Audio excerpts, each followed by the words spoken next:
ফেসবুকে ঢুকতেই পারি না, শুধু আম বানানো খাইতেছে সবাই। আমার আসলে টকের প্রতি অত আগ্রহ নেই, তারপরও কেন জানি না এই বানানি দেখে লোভ লাগে। তো আমিও আজকে বানিয়ে ফেললাম 2টা আম দিয়ে। আমটা মিষ্টি ছিল, মানে মজাই লাগলো খেতে।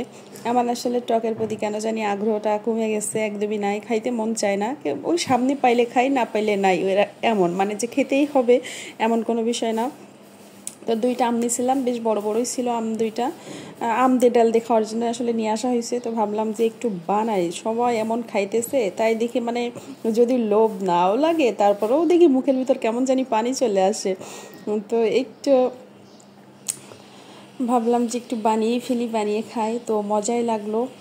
তো আপনারাও সাথে থাকেন আর দেখতে থাকেন যে আমার আম বানানি কেমন হয়েছে, অবশ্যই জানাবেন সবাই।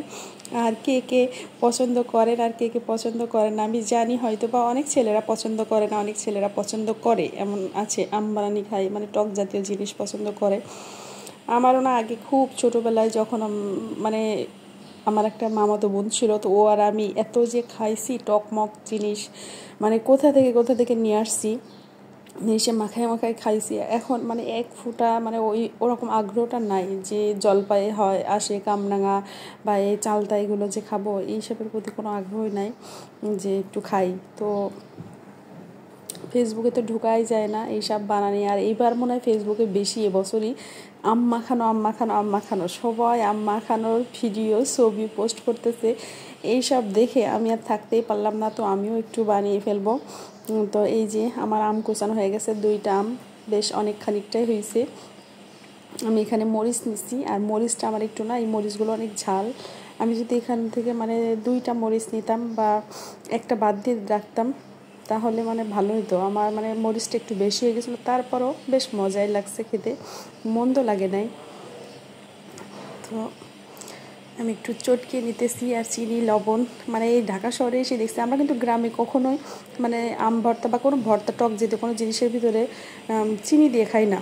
কিন্তু ঢাকা শহরে এসে দেখি, আবার আমার শ্বশুরবাড়ি যেয়ে দেখি যে সবাই এমনই, মানে ভর্তা ঝাল ঝাল বা টক টক জিনিসের ভিতরে একটু চিনি দিয়ে তারপর খাই, তার টেস্টটা ভালোই লাগে, খারাপ লাগে না।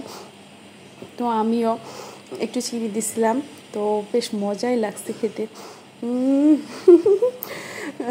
একটু টক টক ঝাল ঝাল মিষ্টি মিষ্টি, ঝালের পরিমাণটা একটু বেশিই ছিল। তো আমার ছেলেও খাইছে, মেয়েও খাইছে, আমরা 3জন মিলে খেয়েছি।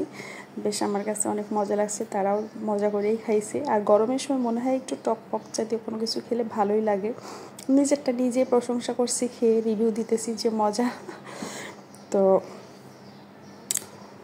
মনে হচ্ছে আমার এখন আবার খাইতে মন চাচ্ছে। আসলে ওরকম না, ফ্রিজে আছে, খাওয়া যাবে, সমস্যা নাই। তো সবাই ভালো থাকবেন।